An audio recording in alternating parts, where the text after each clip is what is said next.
افق نے ہلکی سی مسکراہٹ کے ساتھ جواب دیا، جب آپ اپنی زندگی کے سب کچھ کھو دیتے ہیں تو بولنے کے لیے کچھ باقی نہیں رہتا۔ یہ جواب ثانیہ کے دل کو چھو گیا۔ آہستہ آہستہ دونوں کے درمیان خاموشی میں ایک خاص تعلق جنم لینے لگا۔ بغیر کچھ کہے دونوں ایک دوسرے کو محسوس کرنے لگے۔ وہ خاموش دعائیں، وہ چھوٹی سی مسکراہٹ، وہ ایک نظر، سب کچھ کہہ جاتے تھے۔ پھر ایک دن افاق نے ثانیہ سے کہا، میری زندگی میں بہت کچھ کھو چکا ہو۔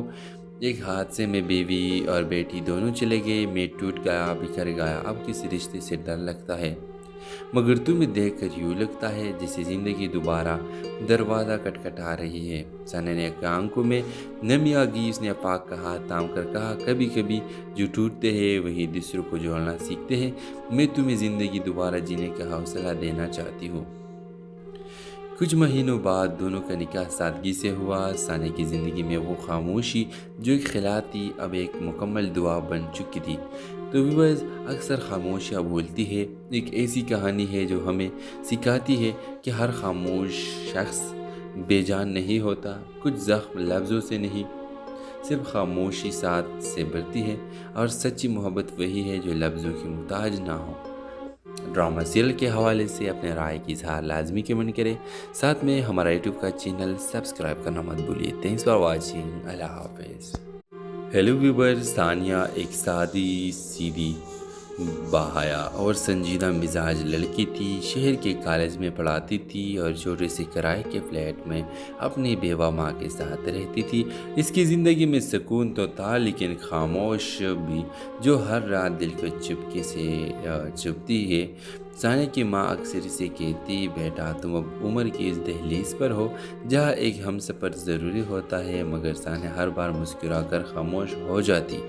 کالج میں ایک نیا لیکچرر آیا، افاق، دبلا پتلا، خاموش طبع اور گہری سوچوں میں رہنے والا شخص۔ وہ دوسروں سے الگ تھا، کبھی کسی سے بحث نہ کرتا، کبھی کسی بات میں دخل نہ دیتا، بس خاموش سے اپنا کام کرتا۔ ثانیہ کو شروع میں افاق کی خاموشی عجیب لگتی تھی، مگر وقت کے ساتھ اسے محسوس ہوا کہ یہ خاموشی ایک دکھ سے بھری ہوئی ہے۔ ایک دن اسٹاف روم میں دونوں تنہا تھے۔ ثانیہ نے ہمت کر کے پوچھ لیا، افاق صاحب، آپ ہمیشہ اتنا خاموش کیوں رہتے ہیں؟ افاق نے ہلکی سی مسکراہٹ کے ساتھ جواب دیا، جب آپ اپنی زندگی کے سب کچھ کھو دیتے ہیں تو بولنے کے لیے کچھ باقی نہیں رہتا۔ یہ جواب ثانیہ کے دل کو چھو گیا۔